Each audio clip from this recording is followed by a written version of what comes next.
Welcome to the New England Football Show presented by Mortgage Right. I'm your host, John Sarianides. And as always, I'm joined by my partner, the one, the only, the incomparable, Kevin Stone. Kevin, how are you this evening? Good, man. How are you? Good. Tired. It's been a long stretch here for us, my friend. So we're winding down here for about a week or so until showcase season hits. But good, just kind of reflecting on what was a busy weekend, a great draft for the Patriots, which we're going to share our thoughts. I shared a lot of my thoughts yesterday with John Lyons on Patriots Pulse, but I'll add to what I had to say, and I know Kevin has plenty to say about this draft as well. Before we get into it, I do want to remind you that we are brought to you by Mortgage Right. If you are in the market to sell your current home, purchase your next home, purchase your first home, or refinance, then you need to give our good friend Herb Devine a call, 781-254-2846. You can also shoot him an email at herb@mortgageright.com. With over 27 years of experience, you need someone like Herb in your corner. So reach out to him. He can put that experience to work for you. Again, the number is 781-254-2846, or you can shoot him an email at herb@mortgageright.com. He and his team are available anytime, including nights and weekends. All right, Kevin, as I mentioned, it's been a busy weekend, of course, with the NFL draft wrapping up on Saturday. Busy weekend for the Patriots, who had, I thought, a really good weekend. Of course, we got to meet all the prospects this weekend. We heard from Mike Vrabel on Thursday night. We heard from Elliott Wolf on Friday and Saturday night. We also got a chance for the first time to hear from Ryan Cowden. And as I mentioned, we spoke to all the prospects. Solid draft class all around. Just some initial thoughts, and then we'll go into what we liked and what made. So I'll start with night one. We were obviously down there during the draft party, and I went upstairs as the pick was made, and the reaction from the fans sort of said it all.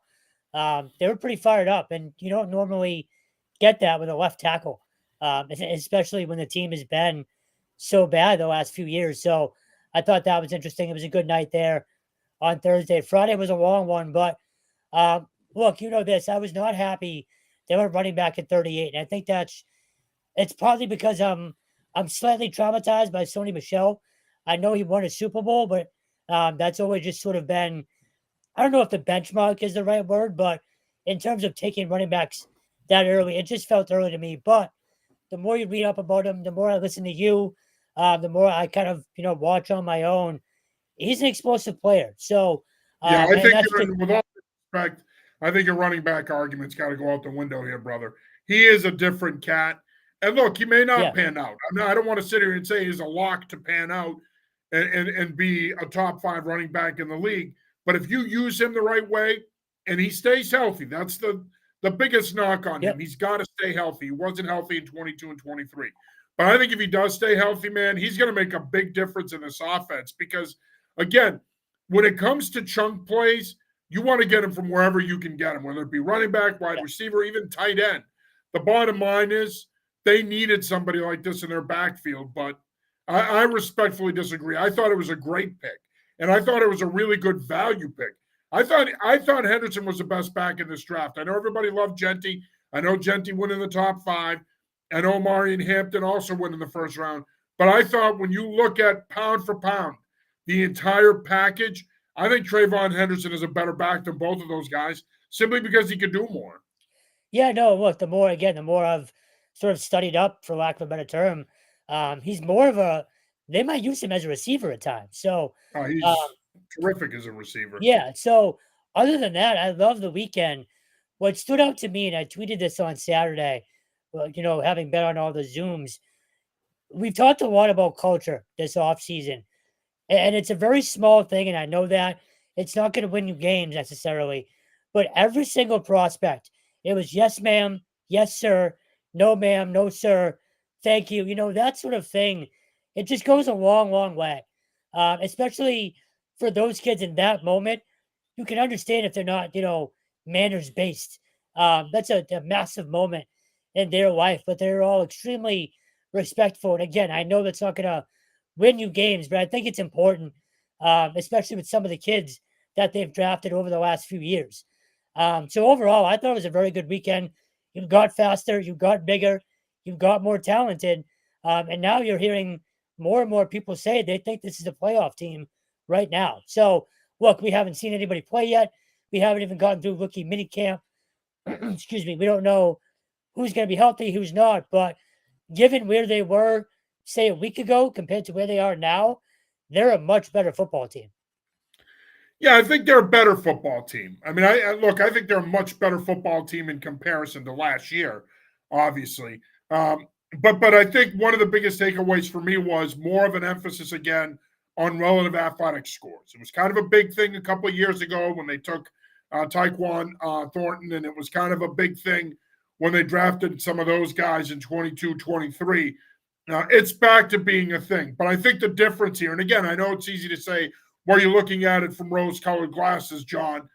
Who's to say all these guys are going to work out? And you don't know. You don't know if they're all going to work out. But I do think that even though there's been more of an emphasis on RAS scores in this draft by the Patriots, I think that these are just simply better football players. Even if you take the relative athletic score out of the equation, the guys they drafted this weekend are better football players, period. And I think that that's the important part of this, is that whether it be Will Campbell, whether it be Trayvon Henderson, whether it be Kyle Williams, whoever they drafted this weekend, Braden Swinson, whoever, they are just simply better football players than what they were drafting 2 and 3 years ago.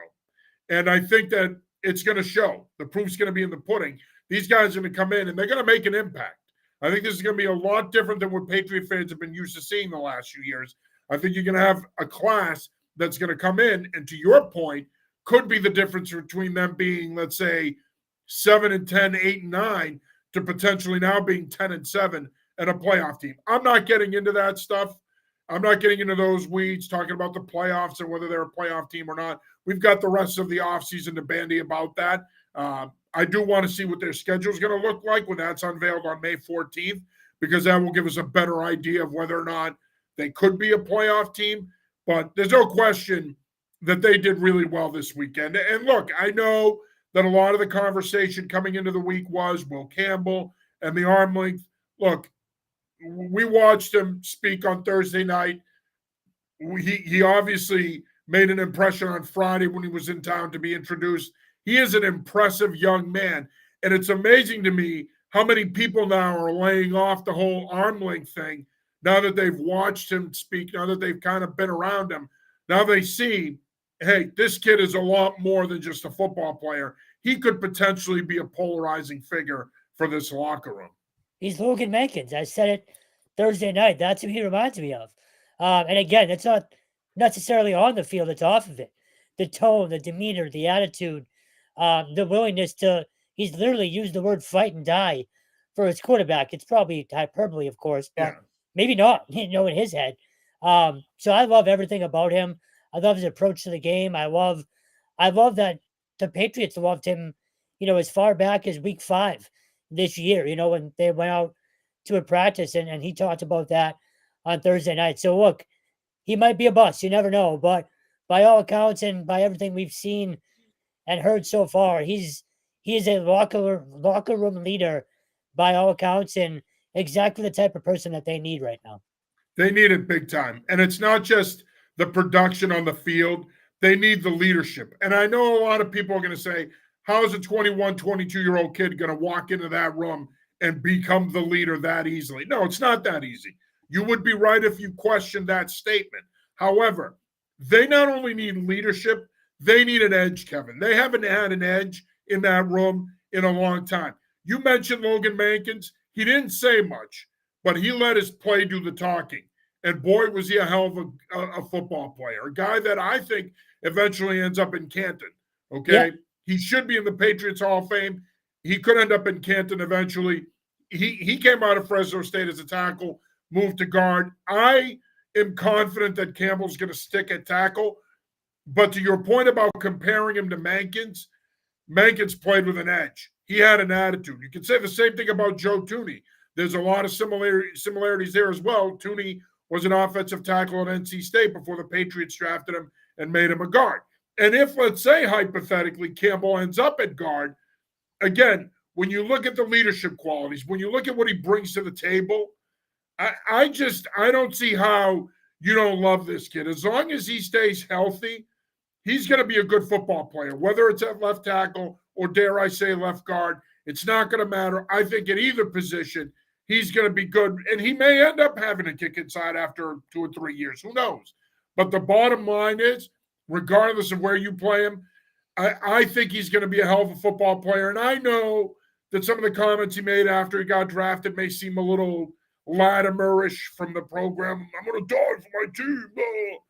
But the reality is, look, do I think the guy's going to die for his team? No. But is he going to put it on the line? Yes, every single week. I think he loves football.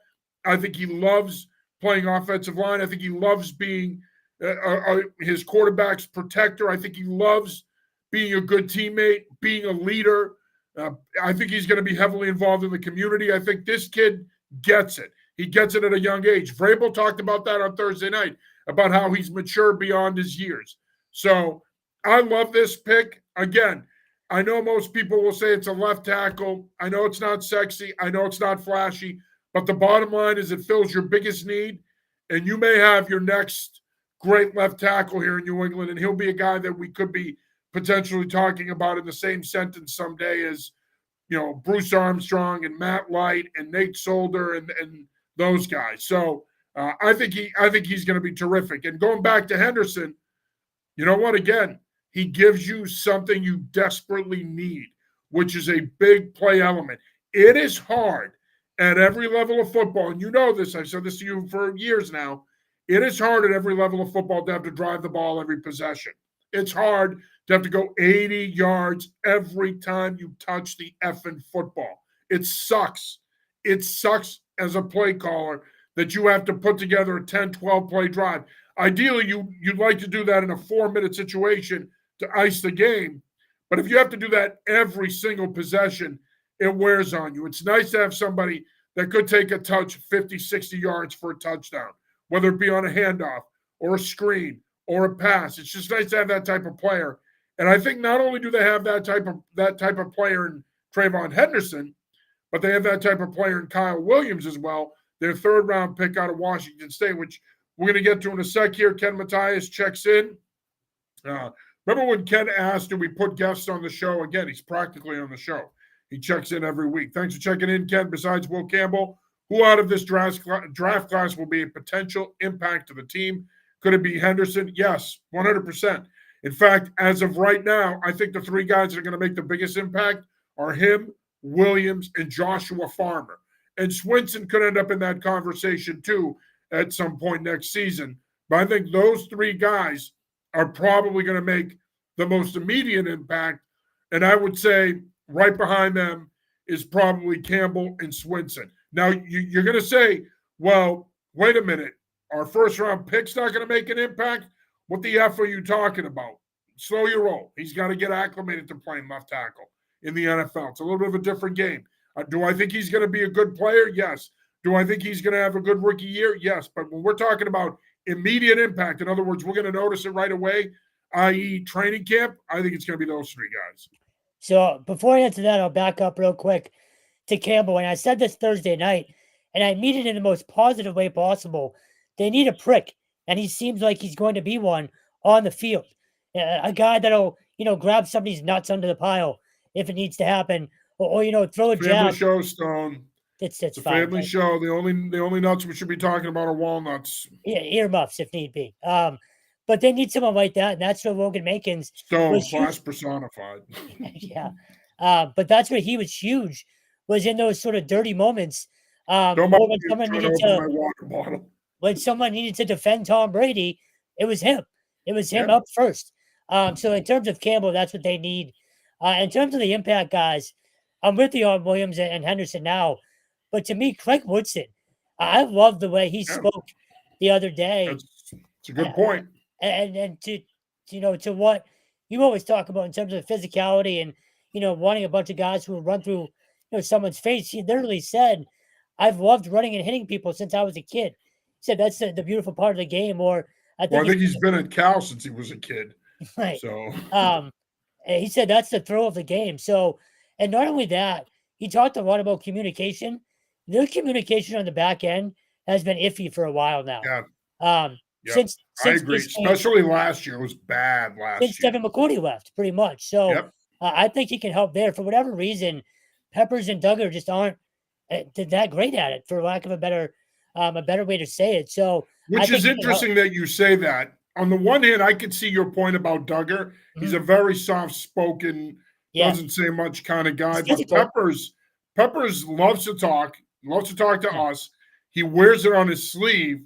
It surprises me more there, but it was a real problem last year. Just go back to that Seattle home opener. I was going to say the best example of how much they didn't communicate. Yeah, that's what popped in my head. And frankly, the other big thing that stood out with all of these guys is everyone has a chip on their shoulder. Now, look, I know you're always going to use the "this many guys were picked in front of me" line. It is what it is. Everybody needs motivation, but I do think there's something to that, especially, and I've said this for weeks now with Campbell, like that nastiness up front. The fact that people have been questioning him and that arm length, I think he's going to use it, and I think all of these guys are going to use being slighted to their advantage. But in terms of the true impact guys, I think it's Williams, I think it's Henderson, and I do think it's Woodson. Yeah. Yeah, I think Woodson, you bring up a good point there. I think Woodson's the kind of guy that could make an immediate impact as well, not just in the secondary, but on special teams as well. So it's funny, I compared him to, he's a mix between Rodney Harrison and Matt Slater. Like, he was extremely well-spoken, very mild-mannered, but he also said, basically, I'm coming across the middle to kill you, for lack of a better term. So it's interesting you say that, because that I mentioned that the other day, that I saw a lot of Rodney Harrison in his game because of the different things that he can do in all three levels. I think he can play over the top. I think he can play downhill in short areas. I think he can break the huddle as a box safety. I think he can do a lot. So, yeah, no, again, they need more communication on defense. So I think that's where he's going to come into play. Yeah. No, I agree with you. I agree. And I think he's also older. He's going to be an older rookie. He's 24 years old. He's going to come in and give them something that they don't have. Right? And yeah, he played at Cal for 6. Yeah. But I think he's going to give them a versatile piece at safety that they can do a lot of different things with. And again, I think to your point about Matthew Slater, he's going to become one of your leaders on special teams as well. This is the kind of kid, he's a Patriot. This is a player Belichick would have drafted. He's a Patriot. He's the kind of guy that, in my opinion, probably sticks around here for at least 2 contracts. I mean, I would be surprised if Craig Woodson didn't work out here. I don't think he's going to be – I think he's going to be an all-pro and a Pro Bowler? Not that means anything anymore, because the Pro Bowl now is a waste of time. It's stupid flag, 2-hand touch bullshit. But I do think he's the kind of player that, take that out of the equation, I think he's the kind of player that's going to be consistent. He's going to come to work every day. He's going to hold himself accountable. He's going to hold his teammates accountable. Your point about being, sounding like Matt Slater, he's going to eventually, I think, develop that kind of a persona in that locker room. Yeah, look, during our preview on, what night was that? Friday, we talked about, needing a core of guys that are going to get second and third contracts. Like, you don't have that right now. So I do think you've got at least a handful of them that are going to be here for a while. Yeah. No, I agree. And I think he's a guy that potentially fits that mold. Now, as far as, obviously they drafted a kicker in Borgalis, they drafted Ashby, the long snapper. We're not going to get into that. No disrespect to all the special teams fans out there. Sorry, folks. I mean, but I will say this, when it comes to Borgalis, you and I have actually seen him kick live. So we probably have the best. Now. Yeah. Whoa. See, here I am trying to say that you and I actually have a little bit of a different perspective on him than some other folks in our market might. Like, well, I forgot about him. But if you remember a couple of years ago in 2023, when Miami came up here on Thanksgiving weekend, everybody's saying, well, can he kick in the cold? I believe it was around 42 degrees that day. He was booming the ball. He was booming the ball. Like, you saw it in his kickoffs. You saw it on his field goal attempts and his extra points. Like, it was a windy day that day too. It was on a Friday, and the wind was pretty decent that day, and his kicks were cutting through it. So he has the leg to kick up here. The question is, there will be a little bit of an adjustment for him kicking up here in these conditions once you get into late October, early November, and beyond. Of course, I've had people say, well, why are they taking a kicker? Blah, blah, blah. Well, they didn't have one on the roster. And here's the reality about that position. You have one of two types of players at that position in the NFL now. You either have a guy that's been around for a long time, okay, or you have a rookie. Or you might be in that situation where you have a couple of journeymen in the middle, competing to be your kicker. So let's say it's three types of situations: longtime veteran, journeyman, rookie. That's it. There's no in between when it comes to kickers. It's a position that you hope, if you get it right, you can have a guy kicking for you for a while. The hope is that Borgalis can be kicking for them for a while. They need him to be that good. And then, quite frankly, they need consistency. The kicking game has not been very good the last 2 years, whether it was Chad Ryland, who was another draft pick, or Joey Sly last year. Yeah, no. Now that you mention it, I do remember talking about those kickoffs in particular against BC, just sitting next to you. That day was windy. I think it was a Thanksgiving weekend, if I'm not mistaken. So, yeah, look, the other thing is they did have John Poncaromo still, and he actually said that they're friends. So it's going to be a quote unquote friendly competition, which, I guess is okay. It's better than, two guys that go in despising each other. But I'm still a little worried about it. I mean, you never know. He was in Florida and I believe he's from Venezuela, if I'm not mistaken. So you worry about it until you see it happen. But I do remember those kickoffs that day. They were electric. So as far as the other special teams, so I jogged your memory, huh? Yeah, there's a lot in there. Well, depends on the day. No, look, a lot of minutia in there. Well, yeah, correct. In terms of special teams, I also liked that he said he built a good relationship with Springer, Coach Jeremy Springer. And again, I know it's not going to win you in games or win you a battle, but for him to come in, and it's hard not to see. It's hard not to see. I should say any young player not getting along with that guy. No, of course, but I love the idea. Super positive, intense. Yo, he's awesome. He's relatable. We'll never forget when he called the special teams unit the cartel during his speech. So he's a riot, but I do love the idea of a rookie not necessarily being intimidated or worried about getting along with the coach when that relationship is already well established. Ken checks back in. Thoughts on Kyle Williams? Could he potentially come into a starting role as the season progresses? That is from our buddy Ken Matthias. Thanks for checking in, Ken. I think yes. However, I want to use that as I want to talk about Williams, but I want to use Ken's point as kind of the impetus for a different conversation. With the addition of Williams, they have 10 receivers on the roster now. Who's the odd man out there? Lyons and I talked about this yesterday. You'd have to obviously Diggs, Hollins, Williams. Those three are locks to make the team. Pop is probably a lock to make the team. Jalen Polk, probably a lock to make the team. Now you're at 5. You still have Kendrick Bourne, who you'd have to think is probably a lock to make the team. So that brings you to 6. Well, that's what I was going to say. Am I wrong with those 6 names? Are those guys not a lock to make the team? So I was thinking Bourne's probably the odd man out. I feel like, look, I think that would depend on what they want to do with the young receivers, though. Yes, which also means Baker and Polk need to show up not only in training camp, but they have to show up early in mini camp. Like the next 3 or 4 weeks or so, they need to already start making it. I think Baker's going to be facing an uphill battle, to be honest with you.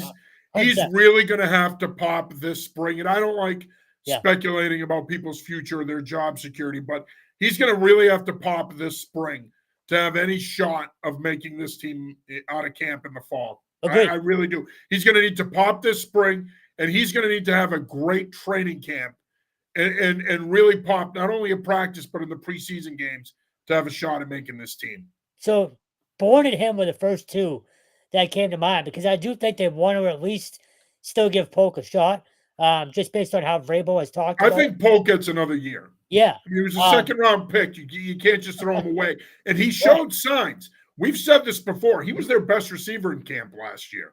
Look, if he gets the foot down against Miami, right? Like, he has a game-winning touchdown under his belt, and his season looks a lot different just based on that game alone. So, Yeah, no, I think he's fine.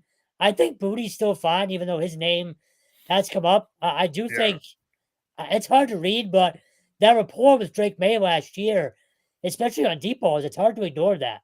But you now have a Kyle Williams who's probably faster and can also get open deep. So it's a great question. Elliot Wolf, if you remember, did talk about this on Friday night. He said, "Look, it's good competition." So they know there's going to be some reshuffling, but if I had to guess, I'd say Bourne or Baker are at least one and maybe even both.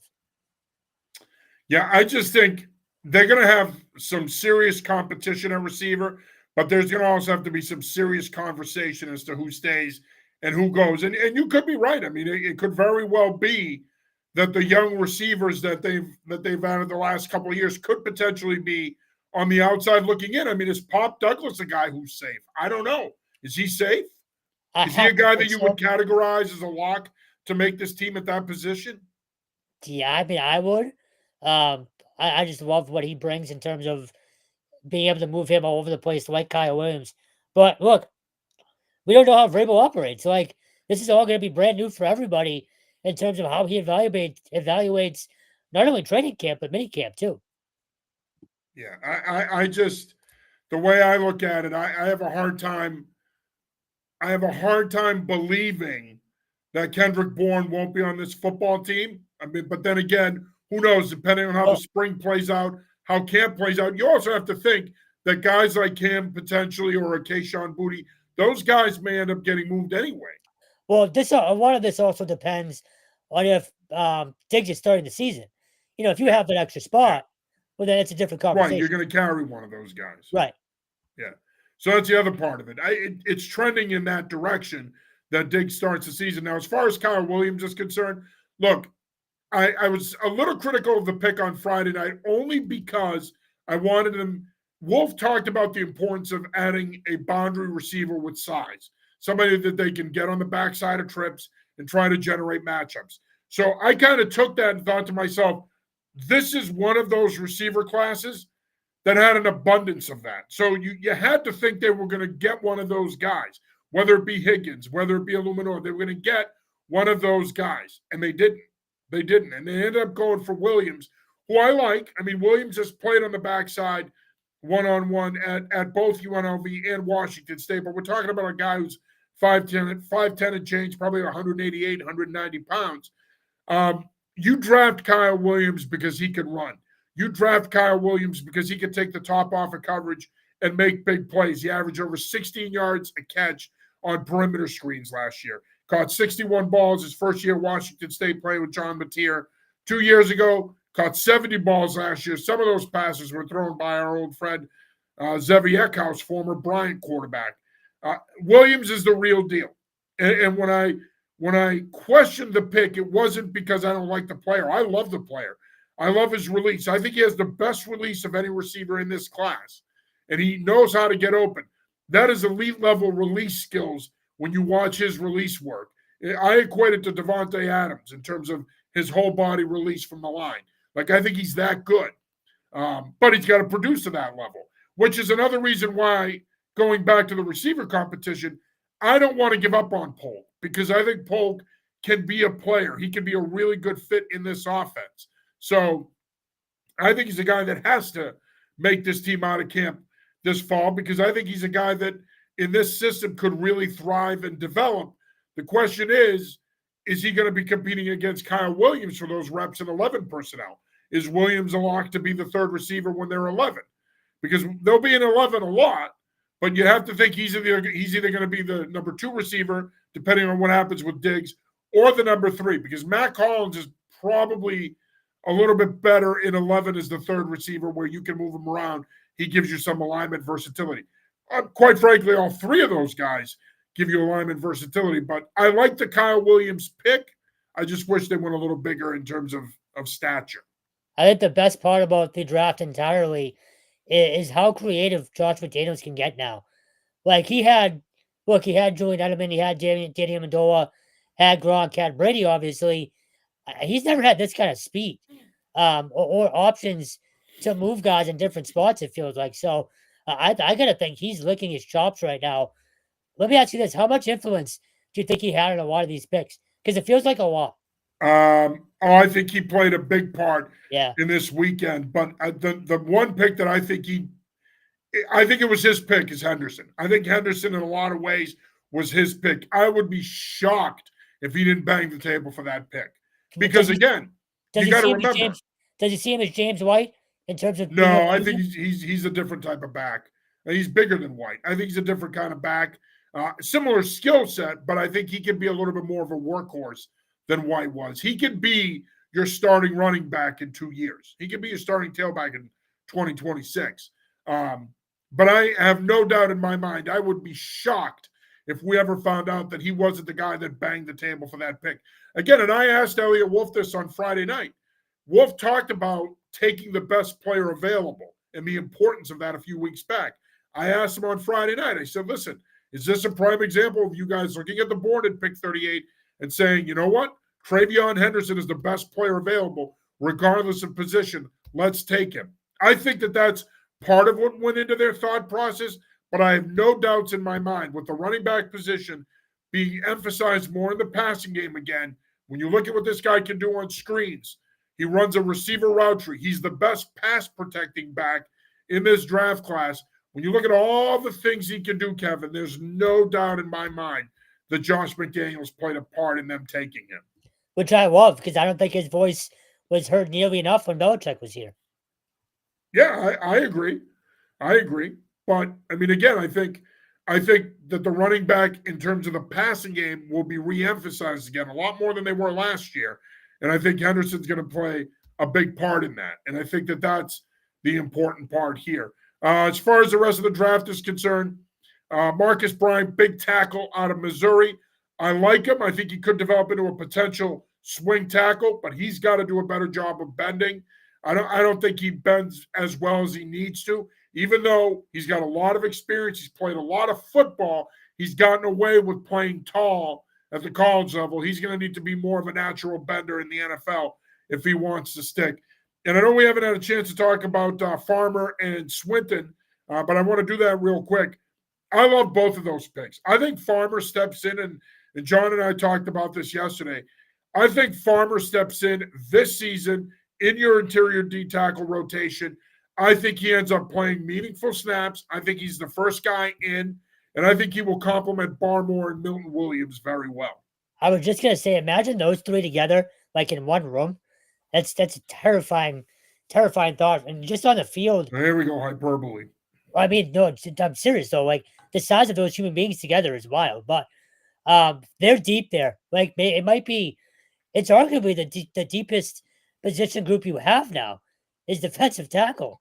And look, if you have a healthy Barmore, what Vrabel has created in 2 or 3 months is pretty outstanding in terms of what they're going to be able to do with their front seven. So, and if you remember right, Farmer was an issue against Boston College. Not last year necessarily, because it was, an ass kicking down at Florida State. But that game here 2 years ago, the Red Bandana game, he was a problem. He was a real problem. They had a real hard time. And that's the thing. You put him at that 3 tech with that length is about 6'3" and a quarter, 305 pounds. He's a bull in the china shop. He has got such tremendous short area quickness. He pops. He takes gaps. He resets the line of scrimmage. He can play upfield. He can play laterally. I love watching the kid play. Now, I do think he needs to play with heavier hands. I do think he needs to do a better job of controlling his gap against the run. But when we're talking about pass rush, I mean, he plays with tremendous lean and bend.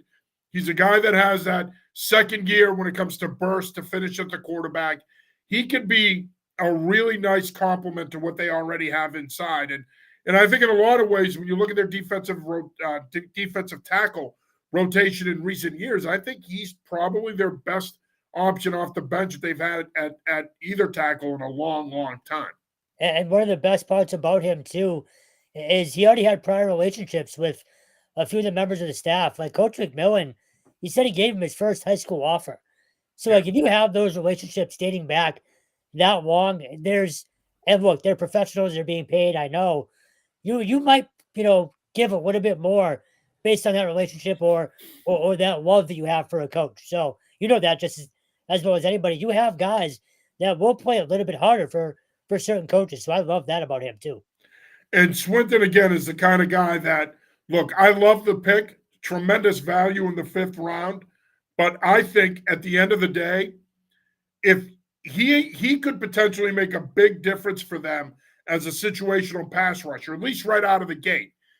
I think, in my opinion, though, if he's going to become a full-time player and become a guy who could become one of the best edges in this class, I do think he is going to need to do a better job of setting an edge, dropping his hips, shooting his hands, playing with heavy hands, getting his hands up into guys, and eliminating 2 gaps. He's going to have to learn to do those things, because when you watch his tape, he had a great year last year, 58 tackles, 8.5 sacks. He pops on tape, especially as a pass rusher. He's so fluid. He bends naturally. He can run the arc. He can play down the line of scrimmage. But then when I watched his all-22, I also noticed, because he comes up the field so much, he makes a lot of plays inside the tackles from the backside, which means that the ball's already 5 to 8 yards up the field. So he's got to learn how to play under control. He's twitchy, but he's a little too twitchy.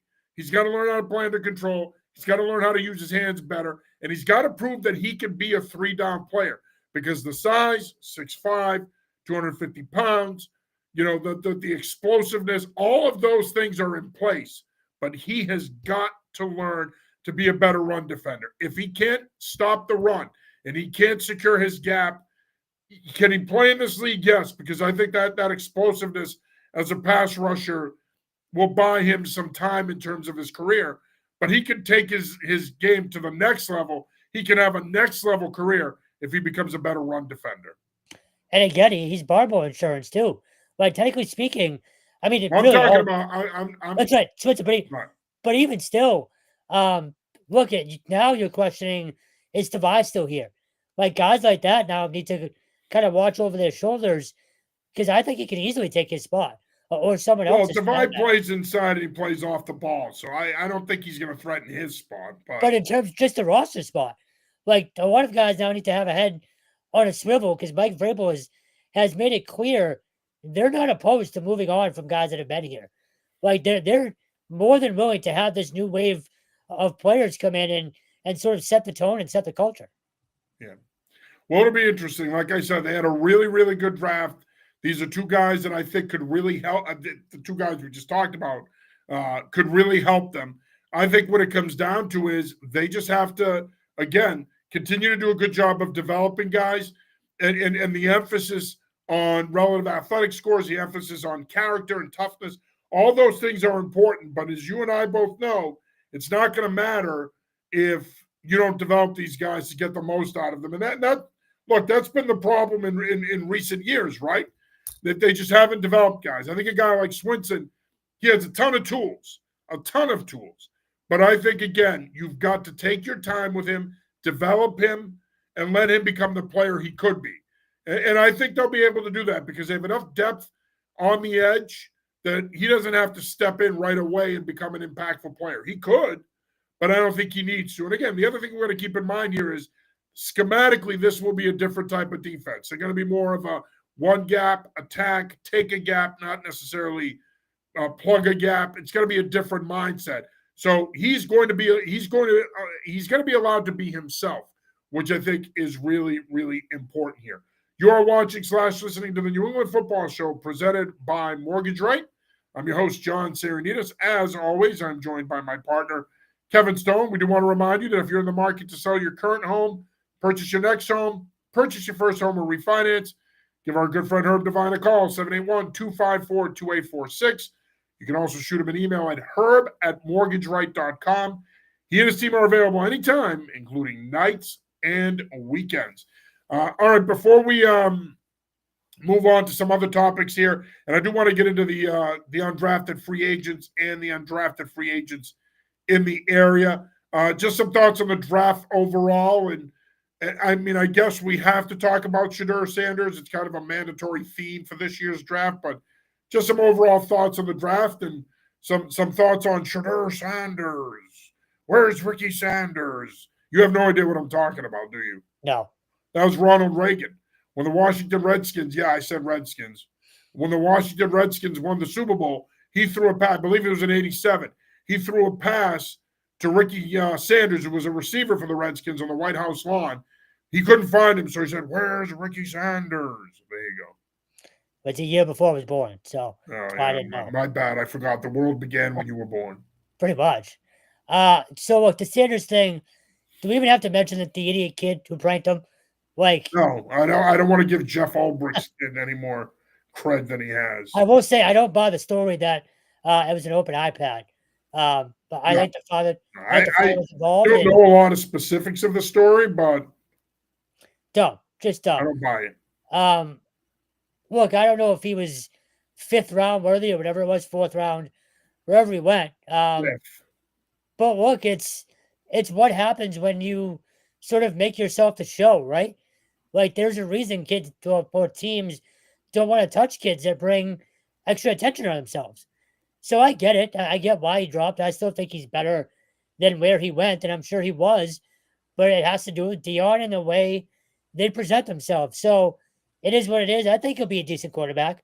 I really do. But the whole thing was look at me. And he got the attention he wanted, just not necessarily in a positive light. So that is what it is. I do think the draft is way too long. And this is not me not being a quote-unquote draft guy. There's zero reason why Saturday needs to be 7 hours. Like, I'm okay with the puppy thing and all that stuff. Like, keep it moving. But overall, I was impressed with your fellow Wisconsinites. 600,000 people to go watch names called over 3 days. That's impressive. So good for those people for showing up. I don't think you get the same thing in Pittsburgh next year. I think you'll get something similar on night one just because of the novelty of it. And hell, I'd love to go if it was here, but we would have to now. But as a fan, I'd love to go if it was in this area. I think it's a cool little sort of football celebration during the offseason. But other than that, nothing really surprising to me. Again, I go back to the Patriots draft party at Thursday night. I was shocked at how many people were there and genuinely like excited about the future of the team. So, but overall, nothing really that surprising to me. Yeah, no, look, it just illustrates that football's king. Football's king. It's America's sport now. Yeah. It has been for a long time. It will continue to be. It's the easiest game to watch. It's the easiest game to bet on. It's the easiest game to get into. It just has so many inherent advantages. It's the best TV sport of the four. It has so many inherent advantages over these other sports, and it's. You make the argument it's once a week. We know now it's pretty much on every night of the week. But even Tuesday and Wednesday now you can find a football game, whether it be NFL or college. But I think at the end of the day, you don't have to make this big commitment to the season. It's a manageable season in terms of the commitment. It just has a lot of built-in advantages. And, of course, the league is really good at marketing and presenting the product. I think that helps as well. But I do think it was impressive, and I disagree with you. I think Pittsburgh will come close to that next year, if not even maybe surpass it. Pittsburgh is a great football town. It is probably a top 3 football town in the league. So I could totally see Pittsburgh matching that number at least. They're going to be into it. And I think this is a good opportunity also for cities that can't get the Super Bowl. If you give them the draft, I think it's kind of become one of those things where it's enough of a moneymaker for the city that they'll take it. They'll take the revenue, and it will shed light on the city. So I think in many ways the league has been smart. I could see it here eventually. Yeah, I could see it making its way here. Yeah, we talked about it with people at Gillette, not with the team, but other media members on Thursday and Friday night. Put it in Boston, put it at the Hat Show, put it somewhere outside or something like that. Hell, even the convention center. Like, I think they could clean up around here. I wouldn't do any of those places. I'd do it at the stadium. Well, it's just Foxborough, though. Like, there's not much. I feel like it would have to be in Boston, no? But I guess if it's in Green Bay. Not that much to do in Green Bay, man. That's true.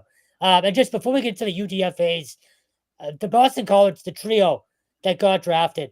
That's By the way, not to cut you off, Ryan, thanks for checking in the Redskins, you bigot. I wasn't trying to be bigoted, man. That's what they were called. Well, unfortunately for Ryan, I think it's coming back. So He's going to have to learn to deal with it. I don't know about that. I don't know if it's coming back. But the fact that there's a push behind it, there always has been. I mean, it's interesting with both them and the Indians, but more so Washington. Washington, a lot of people didn't want to get rid of it, and a lot of the local tribes supported keeping the name. It was a little different with Cleveland. But Guardians is a bit embarrassing, but people need to lighten up on the whole Redskins thing. But going back to the BC guys, they were the first trio since 2019 to be drafted together. It's now 227 players from BC, and it's 11 years in a row that BC guys have been drafted. And the 3 guys that got drafted are going to have an impact pretty early, I think. Obviously, Donovan Ezra. I agree. Donovan going to Dallas, man, him and Micah Parsons together is terrifying for the NFC East. That is a lethal combination, and I think he's going to fit right in Dallas. Aussie to Chicago, talk about a perfect fit with the way they've built their offensive line and the way they're building their offense in general. He's a perfect fit for them.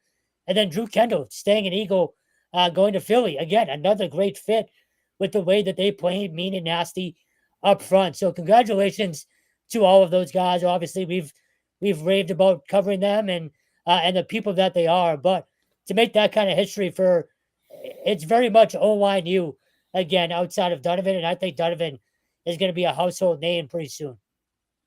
Yeah, it was great to see, and I think it's good for Boston College football.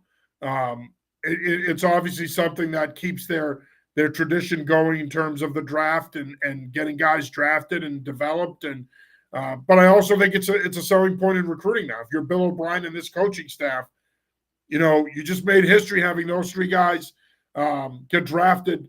First 3 guys to get drafted in the same draft since 2019. Yep. It's a selling point for recruiting. It's a selling point to kids in the area. I mean, it just benefits BC football in so many ways. And if Matt Applebaum walks into a room right now, try to recruit an offensive lineman, throw this weekend down and just say, "Here you go." That's a. And I think all 3 of those guys will play meaningful snaps and roles on their teams this year. Donovan, I think, could end up being in the Defensive Rookie of the Year conversation. Ozzie, don't be surprised if he's starting for them at right tackle. And Drew, I think, will be a swing guard center that's arguably the best offensive line in football, but he's going to learn a lot from those guys. I think he's going to carve a role out for himself, and I think eventually he could position himself to where he starts. So, and then don't forget Jack Conley, man. Jack signed as an undrafted free agent with the Patriots, and I think Jack has a legitimate shot to make the team, man. I 100%. Really do. And if nothing else, and I've said this to a few BC people that were kind of laughing and thought he didn't have a good year. Look, first of all, I trust the NFL evaluation over the fans. And not to mention, Doug Marrone just coached him. Like, if anybody in that room knows what he can do, it's Doug Marrone. So I love the fact that they grabbed him. If nothing else, as a practice squad guy, he gives you depth if you need it. But I'm with you. He could easily get some run there, and I can't wait to cover him again. Yeah, no, I look, I'm happy for the kid. I really am. I think he's a tremendous young man, comes from a tremendous family. Obviously, and we're going to get to Ken's question here in a sec, there's a connection there with the Patriots and this Patriots staff in Boston College, O'Brien, Vrabel, Marrone. So obviously they had a little bit more intel probably than most. But I think that Jack Conley, with his ability to play guard and tackle, you need those swing guys nowadays, man. He has a legitimate shot to make the team. Ken checks back in. Were you guys shocked that Vrabel didn't draft any BC guys? Were you surprised by that, Stone? When they passed on Donovan, yeah, I was. I believe that's when they took Henderson, if I'm not mistaken, right? So you're right. Yeah, him I was 3 nights ago. How the hell did you forget already? Oh, I'm in lacrosse season too, but and we covered like 1,800 kids, and 16 schools. So no, he was the only one I was really surprised about. I thought Ozzie might be a shot too, just because of how well, again, they know him in that building. But to me, Donovan was really the only true surprise. But again, like I said, him and Micah Parsons, that's must-watch TV. Yeah, they could be very good together long term. Although Parsons is in a contract year. True. who knows if he sticks around? We'll see. As far as the undrafted free agents go, our most updated list, and there's a couple of names we do have to throw on here tonight to update the list on anyfootballjournal.com. Jack Conley, as we mentioned, offensive guard and tackle from Boston College, signed with the Patriots. Cam Arnold, who I think has a really good shot of making the Washington Commanders and sticking, signed with the Commanders. Great young man. We couldn't be happier for Jack and Cam. Cam Horsley signed with the Tennessee Titans, who I think could find themselves with a really good player who could enter their defensive tackle rotation. Kai Robichaux signed with the Detroit Lions, and he fits that style. He's perfect. A tackle-to-tackle, north-south runner that's willing to stick his foot in the ground and hit his gap and then put his shoulder through someone. Malik Dixon-Williams from UConn signed with the LA Rams, so good for Malik. Cole Burdow, who we got to see at BC's Pro Day, and we were both impressed with him. He signed with the Patriots. He's another guy to keep an eye on, Kevin. He could potentially – he's another swing guard tackle type. It's hard to believe he started his career as a defensive lineman. So I was going to say we need to spend a minute on him. I talked to Mike Giannetti, his current coach, Dan Curran, his former coach, on Saturday, and both of them said his willingness to make that change about halfway through his college career, it's not easy. So not only to make that change and then do it well enough to get an invite to an NFL camp, that's a hell of a story. I'm hoping he sticks here, but again, if nothing else, it could be practice squad depth, it's size, and I think ultimately they're looking for those kind of guys who are willing to do whatever it takes, and he's the definition of doing whatever it takes. So another fantastic local story.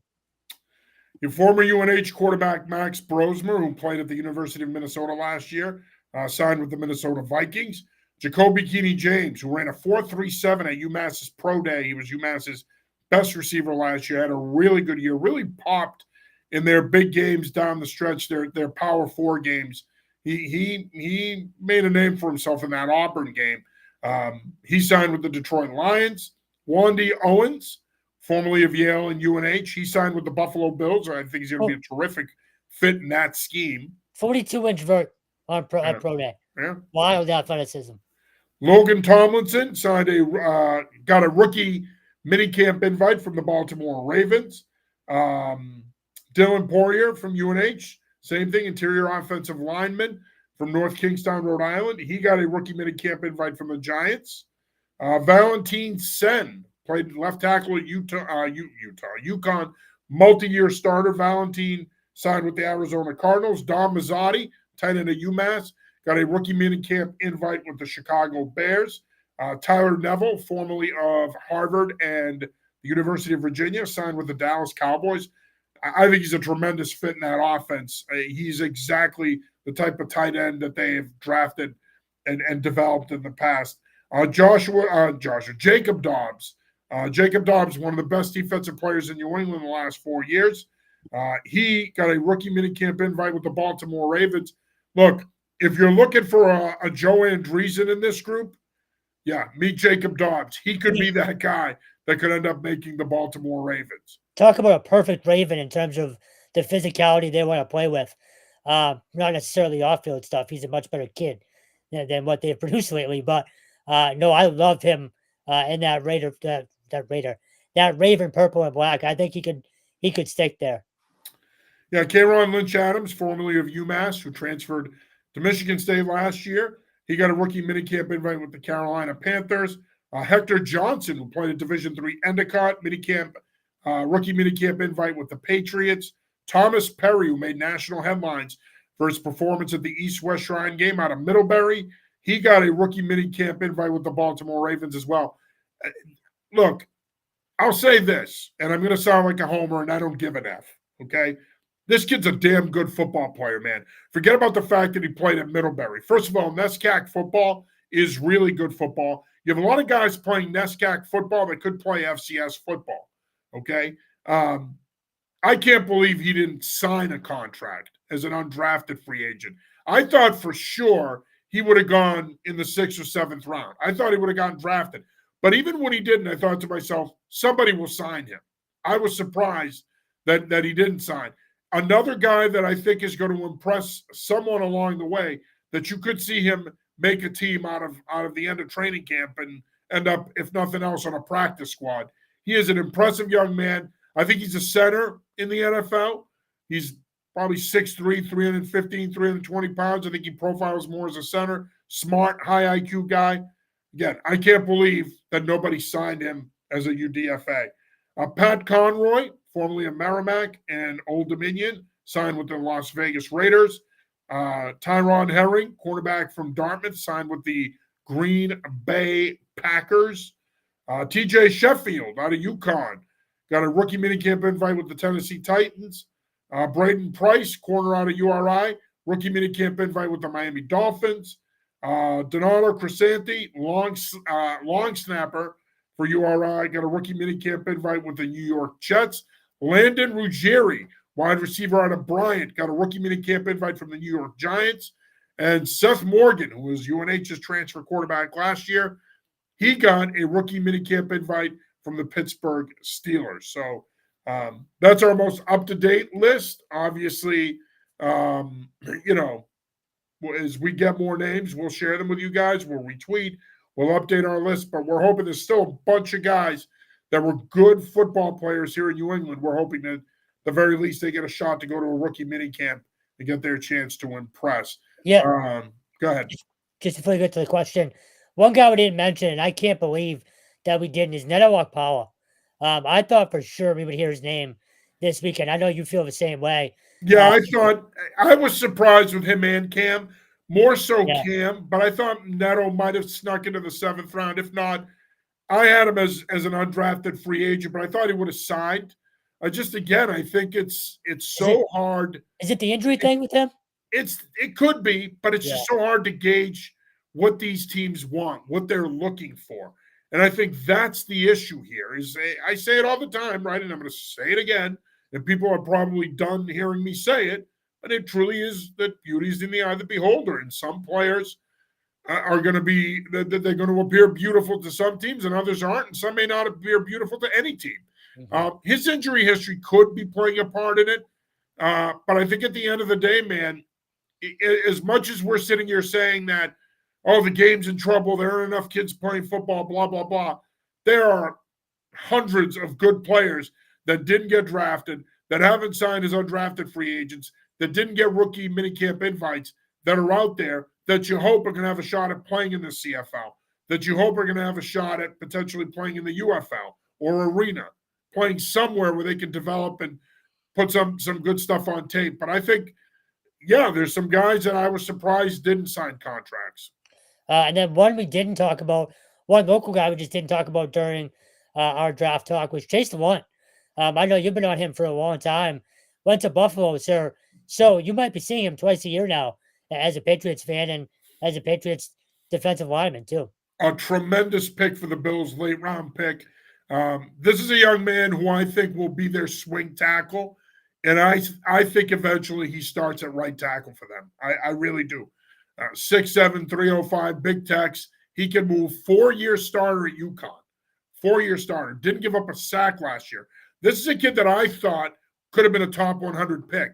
I was shocked that he didn't go by the middle to late 4th round. I couldn't believe it. And I thought he was that good last year. And in a day and age of the transfer portal, where he easily could have gotten paid to go somewhere, the fact that he stuck it out at UConn is impressive too. Yes, of course. It says a lot. Not that they were terrible, but yeah. No, I mean, they won 9-4 and won the Fenway Bowl. They had probably one of the 2 best seasons in program history, if not one of the 3 but best seasons in program history. I'm sure he had some big name programs knocking on his door at some point. Oh, yeah. Ken checks back in. Appreciate you guys answering my questions all the time. Thanks, Ken. We appreciate you tuning in and talking football with us. Thank you for taking the time. He also says, I might have missed it.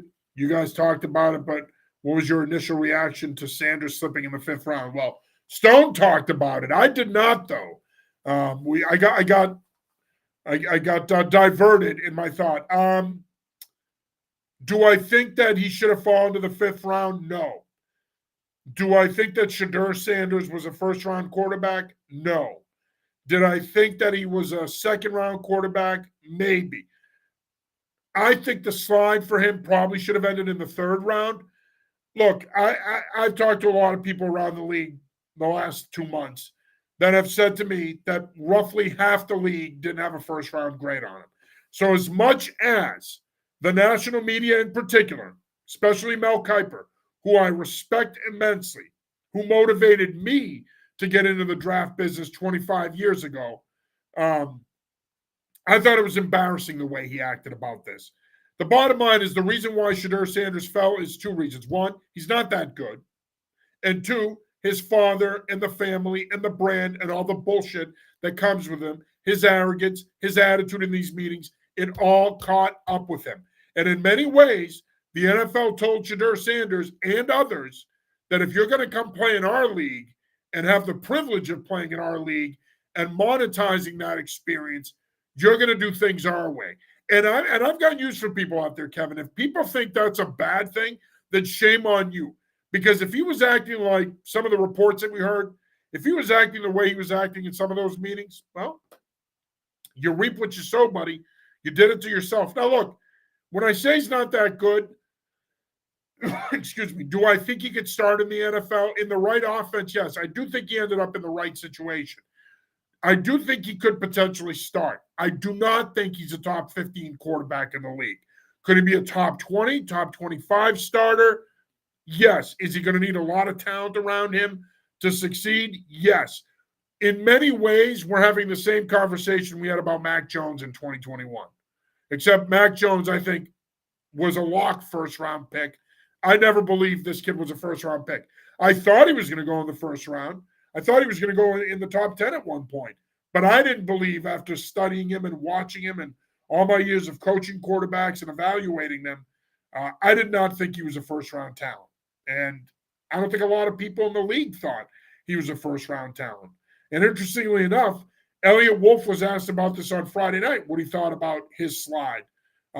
He was surprised by it too. But again, I think a lot of people were surprised by it, Kevin. But the reality is it was just a bad combination for Sanders.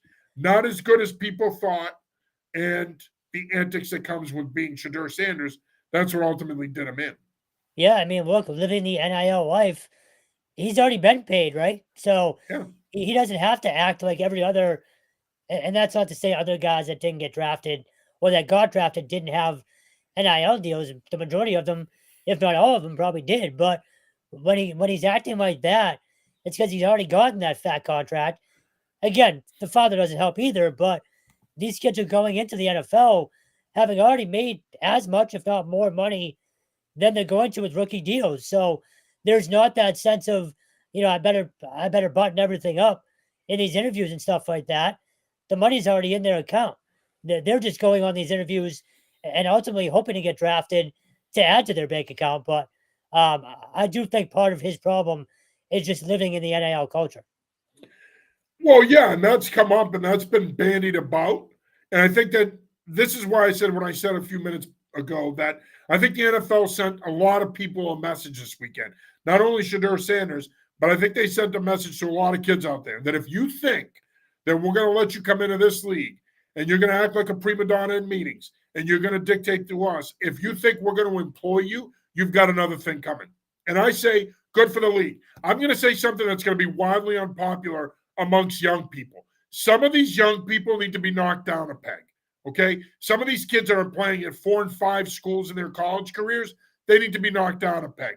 They need a reality check. Shedeur Sanders needed a reality check. I'm glad the NFL gave him the reality check. They gave his old man a reality check.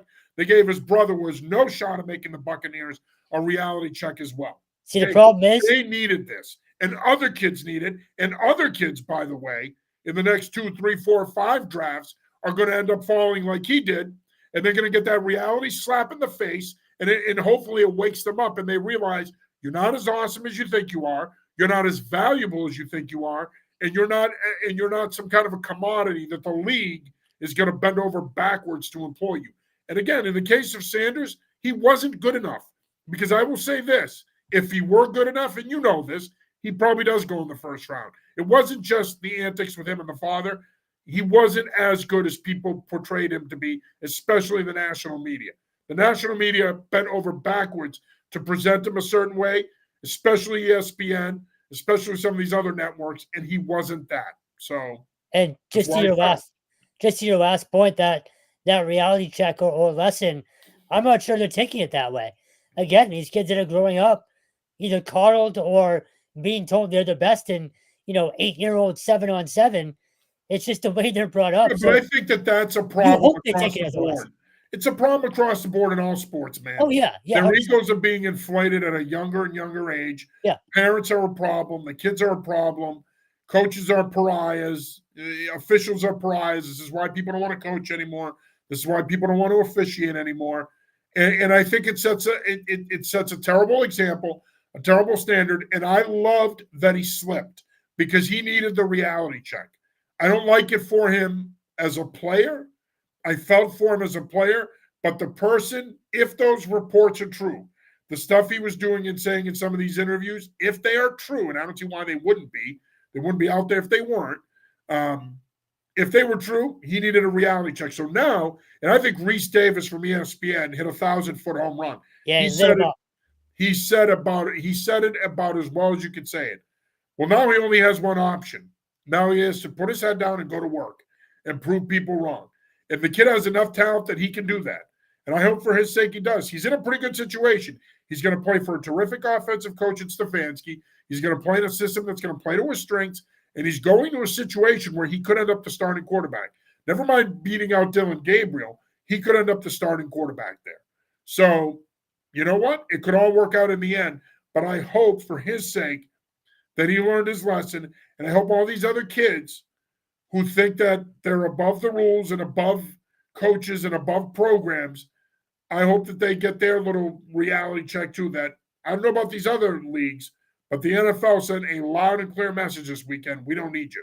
So hopefully they got it. A couple of other things. Pirates dropped to 2-3 in the season after a 47-35 loss to rival Green Bay, the Green Bay Blizzard. Pirates are now 2-3 in the season after picking up two pretty good wins against Fisher's Freight and the Jacksonville Sharks last week.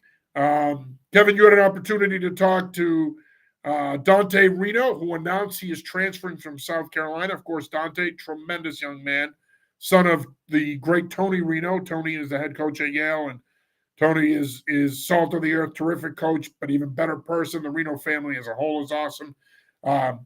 Dante's such a mature young man. He didn't want to leave South Carolina. He loved it there, but ultimately it sounds like he didn't have a choice if he wanted an opportunity to play. Playing time. That's all anybody wants, right? Look, when I talked to him today, I completely forgot. He came into South Carolina as a sophomore in high school. So he never really went through the recruiting process. So this is all sort of new to him. It's almost free agency now, as you well know.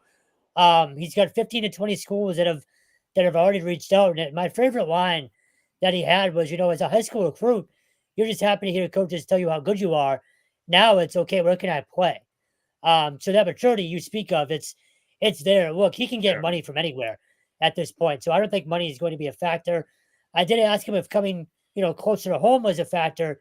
He said no. He just wants to play, wants to start, play, and win games. So he's hoping that decision comes in another week or so. But I have to assume he goes to another big name program. I mean, I'd be shocked if it'd be nice if he came local, Ivy League or something like that. Obviously, we're not going to speculate, but he's got teams banging down his door. Once again, I looked today, he had over 20 offers. I think it was close to 25 coming out of high school, and it's for a reason. He's elite. A program somewhere is going to get a very, very good quarterback with plenty of football left in him. And of course, speaking of the transfer portal, we've seen a lot of kids enter the portal locally. Some of the bigger names, Cole Welliver, quarterback from UConn, he's entered the portal. George Rooks, defensive tackle from Boston College, he not only entered the portal, but he committed to Syracuse over the weekend.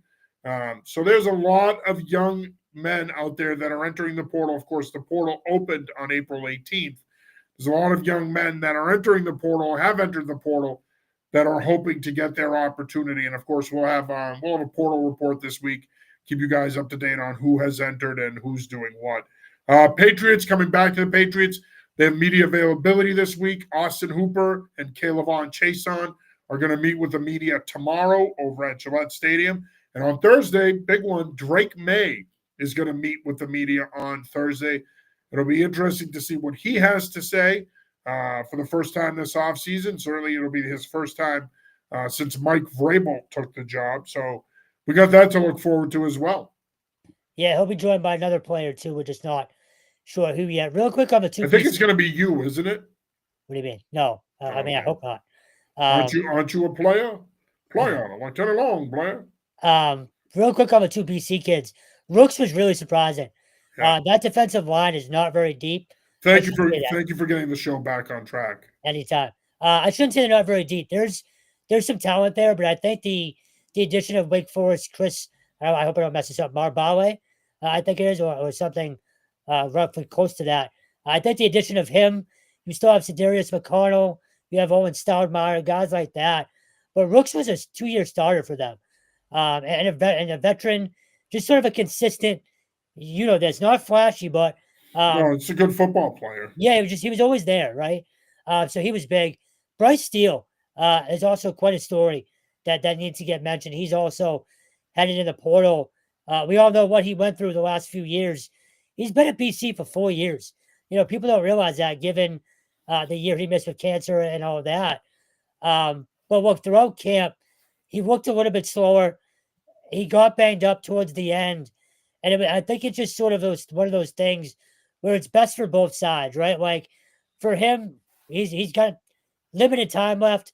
Go see if you can start somewhere or get some more playing time. And for BC, it was a constant worry if you're going to have him or not, right? So he's out of your hair now and I know that sounds mean almost, but they don't have to worry about him anymore. Like, they don't have to worry about if he's going to be in the tub or on the sideline. They added some pretty good linebacker depth with Josh Hewitt from Michigan and Will Straka from a Division III school. The name always escapes me. I know it's in Wisconsin. You might know it, but Wisconsin Whitewater. Yeah, I can't remember. It sounds familiar, but Bryce Steele, he should be commended for just trying to fight back to play football at BC, let alone hopping in the portal now. I've heard people and seen people, saying, "Oh, the hell with him. He doesn't want to be at BC." Just to fight through cancer to get back and play in college it's commendable. It's inspiring. They're going to miss that in the locker room, but I do think it was best for both sides. Yeah, a couple of other notes. UNH is wrapping up spring ball. They're going to have their spring game on Thursday night. Our Ryan Barry is slated to be there for that one, Thursday night, May 1st. So spring ball is wrapping up in the area. Maine's wrapping up. Dartmouth will be wrapping up here in a couple of weeks. So we'll be done with spring ball. And, of course, in a couple of weeks, we'll have the spring showcases as well. We're entering showcase season. So plenty of stuff to talk about here at New England Football Journal.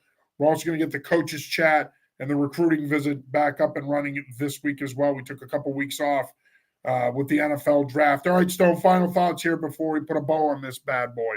Just one. I was a week early last week, but Sophia Sargent is competing in Miss New Hampshire this weekend. Yeah. Best of luck to her. Here I am. Good luck. Blah, blah, blah. Thanks for making me look like an a-hole. Hey, whatever. Twice is just as nice. No, in all seriousness, good luck to her again. She's been great for us. Hopefully we get to work with her again this year, but she is in Miss New Hampshire this weekend. Hopefully she crushes it. Yeah. And are we sure that it's this weekend? I am. I double checked. You can't remember names. You can't remember schools. You can't remember dates. What are you, 37 going on 87? Like, what is going on here? Said it better than I could. Yeah, I guess so. Well, I think from now on, I'm going to refer to you as player, like Teddy Long. Good job tonight, player. It's not bad. Let's wrap it up. Yeah, it's getting late. All right, well, that'll do it for this week's episode of the New England Football Show. For my good friend Forgetful Jones, I'm John Sarianides. Until next time, and it's Kevin, by the way. Peace. See ya.